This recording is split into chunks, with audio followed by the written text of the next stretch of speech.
पाकिस्तान में एक तरफ गुमनाम शूटर आतंकियों का ताबड़तोड़ एनकाउंटर कर रहे हैं, दूसरी तरफ अफगानिस्तान बॉर्डर से टीटीपी के हमलावर फौज की नाक में दम किए हैं। फौज के खिलाफ तीसरा मोर्चा पब्लिक ने खोल दिया है। सेना के जवानों के साथ नरेंद्र मोदी की दिवाली मनाने का वीडियो भारत से ज्यादा पाकिस्तान में पॉपुलर हो रहा है। पाकिस्तानी फौज खजाने की हिफाजत के बजाय उसकी लूट को अपनी ड्यूटी समझती है। मुल्क का हाल ये हो गया है कि वो एक बार फिर सऊदी अरब और चीन के आगे झोली फैलाकर खड़ा है। इस्लामाबाद, कराची के रईस देश छोड़कर भाग रहे हैं और गरीब राशन की लाइन में लगे हुए हैं। आज के पाकिस्तान का क्या हाल है, एक चश्मदीद खुद आपको बताना चाहता है। इस रिपोर्ट में देखिए।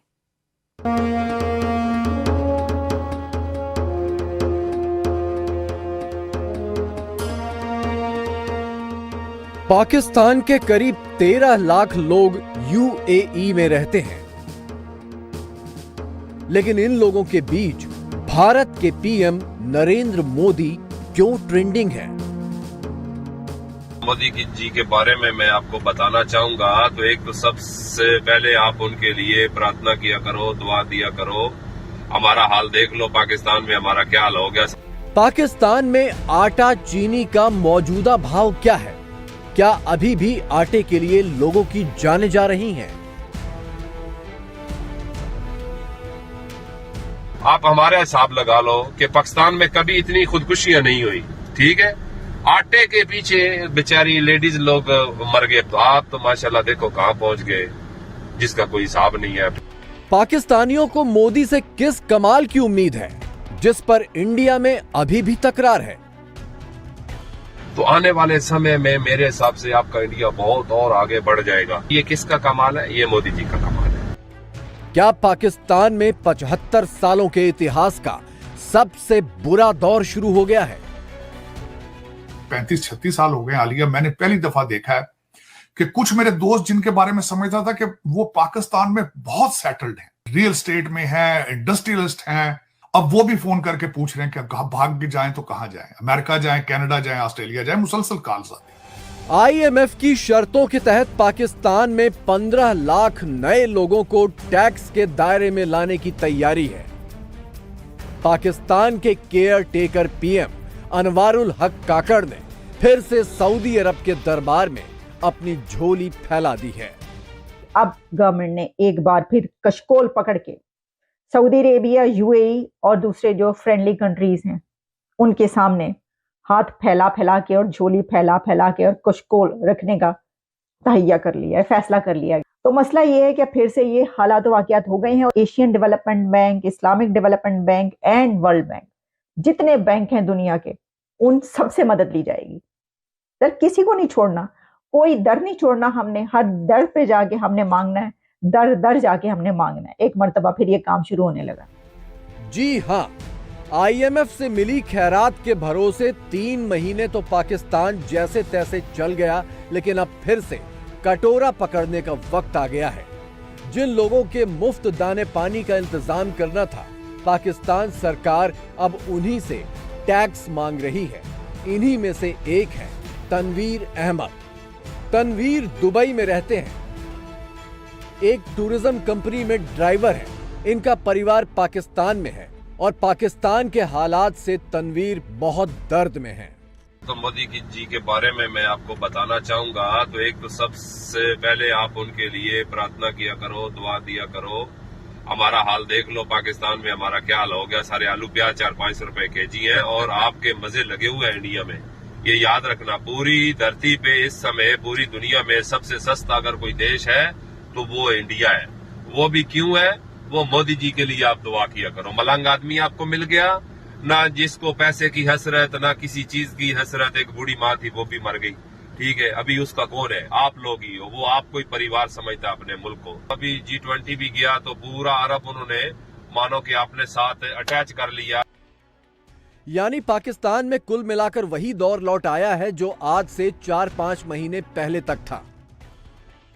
आटे के लिए लंबी लंबी कतारें लग रही थीं। इन कतारों में धक्का मुक्की और छीना झपटी से लोग मर रहे थे। महंगाई दर 50% के स्तर को पार कर चुकी थी। पाकिस्तानी नेता और फौज सऊदी अरब, यूएई और चीन के आगे गिड़गिड़ा रहे थे। आप हमारा हिसाब लगा लो कि पाकिस्तान में कभी इतनी खुदकुशियां नहीं हुई, ठीक है।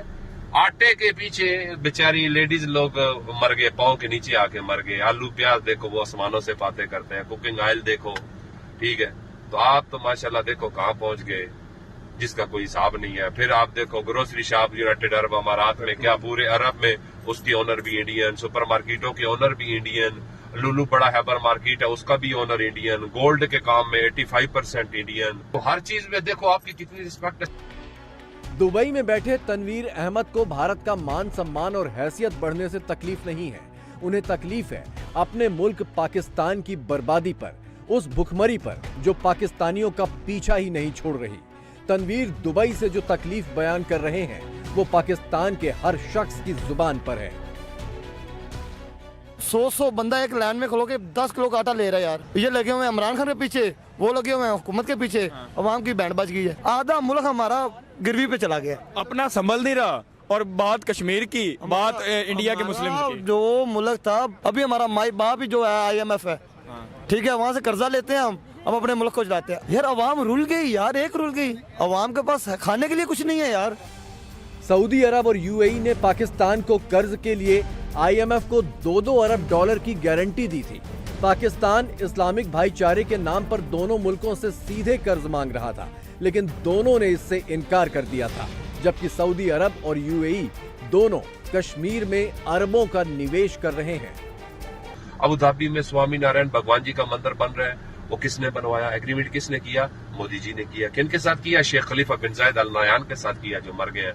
दुबई में भगवान जी का मंदिर बना के दिया, सारे भगवान है। ये किसका कमाल है? ये मोदी जी का कमाल है। तो आने वाले समय में मेरे हिसाब से आपका इंडिया बहुत और आगे बढ़ जाएगा, क्योंकि मोदी जी की जो पूरी टीम है। अभी आप योगी जी का एरिया ले लो, मैं बैठा यहाँ हूँ तो वो देखो वहां पर बोलते हैं शाम के बाद कोई बाहर नहीं निकलता था, ठीक है। तो अभी उधर दिन रात और चांद चांदनी बनाई हुई है, कोई टेंशन नहीं है। तो मैंने बोला कि मैं आपको बता दूं कि भाई आपके लिए आपके मोदी जी क्या सोचते हैं, जो हमारे इल्म में हम उसके हिसाब से आपको बता रहे हैं। खस्ता हाल इकोनॉमी के बीते 1 साल में पाकिस्तान में क्या क्या ट्रेंड हुआ वो भी देखिए। पाकिस्तान से जिंदा भाग, कर्मचारियों के वेतन के पैसे नहीं, अमेरिका में दूतावास बिल्डिंग की बिक्री, सरकारी पार्टियों में सिर्फ चाय और बिस्किट, एक हाथ में एटम बम और एक हाथ में कटोरा। और तो और सुप्रीम कोर्ट में सरकार ने हलफनामा देकर यहां तक कह दिया था कि चुनाव कराने के पैसे भी नहीं बचे। हुकूमत ये करे कि हमेशा के लिए हमारी जान छोड़ दे। हमने इसलिए पाकिस्तान नहीं बनाया था हमारे बड़ों ने कि हम गरीब आम च किथे जावे। ऐ धक्के खांदे हैं असी 10-10 किलो आटा देन तो सौदा। पाकिस्तान की तारीख में इससे ज्यादा महंगाई पहले कभी नहीं हुई। अल्लाह ना खौफ करो तो लोगों नाल जड़ा जुल्म ना करो, कोई मरने कोई खुदकशियां करने ना करो। हुकूमत तो कुछ भी नहीं कर रही, हुकूमत सिर्फ आवाम को तबाह कर रही है।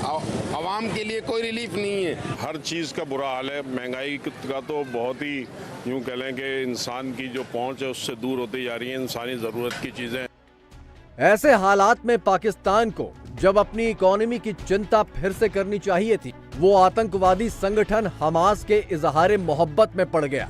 पूरे पाकिस्तान में हमास के समर्थन में रैलियां होती रहीं, हमास आतंकियों के भाषण होते रहे, ये जानते हुए भी कि पाकिस्तान जिस IMF के भरोसे चल रहा है वो हमास को आतंकवादी संगठन का दर्जा देता है। IMF जो किस्तें देने आए हैं आपको 72 मिलियन की किस्त लेकर आए जो IMF वाले, जिनके तलबे भी आपने चाटने हैं और इसके बाद भी चाटेंगे आप। According to them it's terrorist organisation. Terrorist organisation है हमास। इस तरह भी कभी कंट्री चले, यकीन करें क्यूबा के हालात भी आपसे बेहतर होंगे, नॉर्थ कोरिया के हालात भी आपसे बेहतर होंगे। आप खुदारा इसके साथ इस तरह ना करें, इस तरह ये मुल्क नहीं चलते भाईजान। इसको कोशिश करें कि आप कुछ रखें ऐसा कि शायद आप बच पाए। आप 72 मिलियन IMF के पैकेज के लिए तलबे चाट रहे हैं उनके, और इस वक्त इस्माइल हानिया जो है वो 4 बिलियन उनकी नेटवर्थ है। खालिद मिशाल वो भी 4 बिलियन है उनकी, और उनके अपने प्राइवेट प्लेन्स में वो घूम रहे हैं। It's a shocking thing for the Islamic world. और बिलखसूस जो मेरे बच्चे जो है वो जो उर्दू के ट्वीट वाले लौंडे लपाड़े हैं, वो जो तड़प रहे हैं वहां से कि पाकिस्तान की गवर्नमेंट इजाजत दे तो हम जिहाद के लिए फलस्तीन जाना चाहते हैं। बर्बादी के ऐसे आलम के बीच पाकिस्तान में भारत के PM नरेंद्र मोदी के साथ साथ पूर्व आर्मी चीफ MM नरवणे भी अचानक से ट्रेंड होने लगे हैं। इसकी वजह है दिवाली के मौके पर जनरल नरवणे का ये ट्वीट, जिसमें उन्होंने गुरुग्राम में अपना फ्लैट लेने के बारे में जानकारी दी है।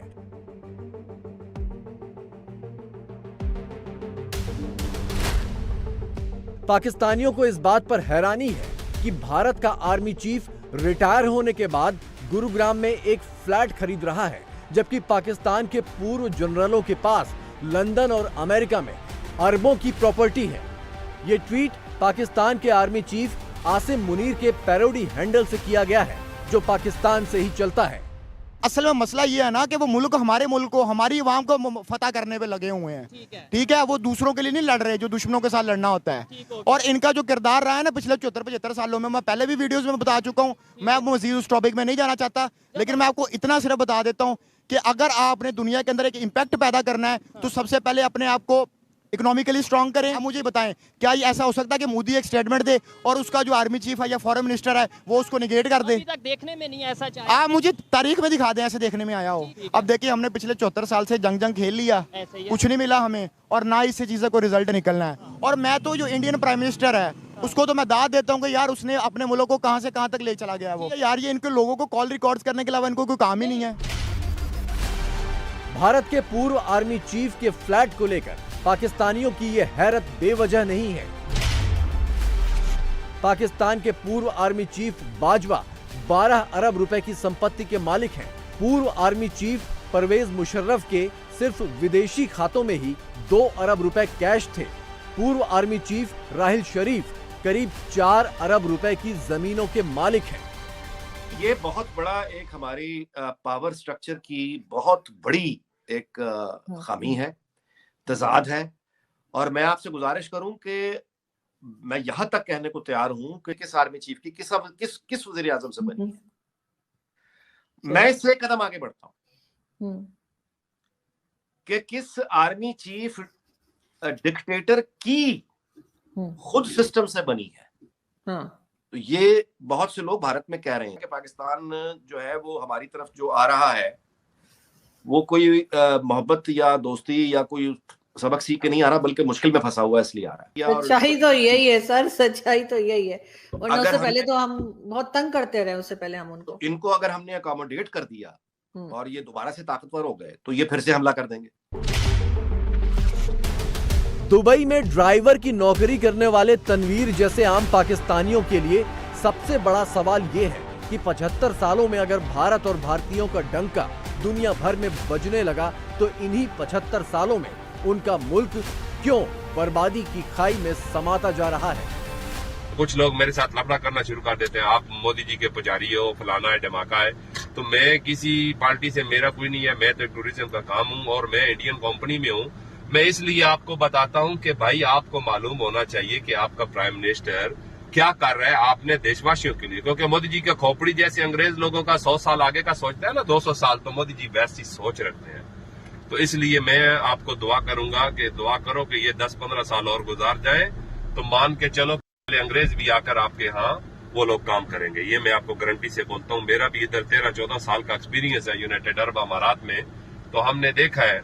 ये जो जहाज भर भर के भिखारी उधर जा रहे हैं ना, है जी, तो इन्हीं को कह दें आपका नाम काम कर दें, ये वाला नाम रोशन करें मुल्क का इस तरीके से। तो ये हुकूमत का काम करें, अपना काम, अपने लिए भीख ना मांगे। कशकोल उनको पकड़ाएं, उनसे कहें जाओ हमारा काम करो जाके और ये इतने पैसे लेकर आओ। IMF से पाकिस्तान को कर्ज जरूर मिलना है, लेकिन इसके एवज में पाकिस्तानी फौज और सरकारें आम लोगों पर कर्ज का पहाड़ लादते जा रहे हैं। पाकिस्तानियों की जान निकली जा रही है और फौजी अफसरों के विदेशों में महल आबाद हो रहे हैं।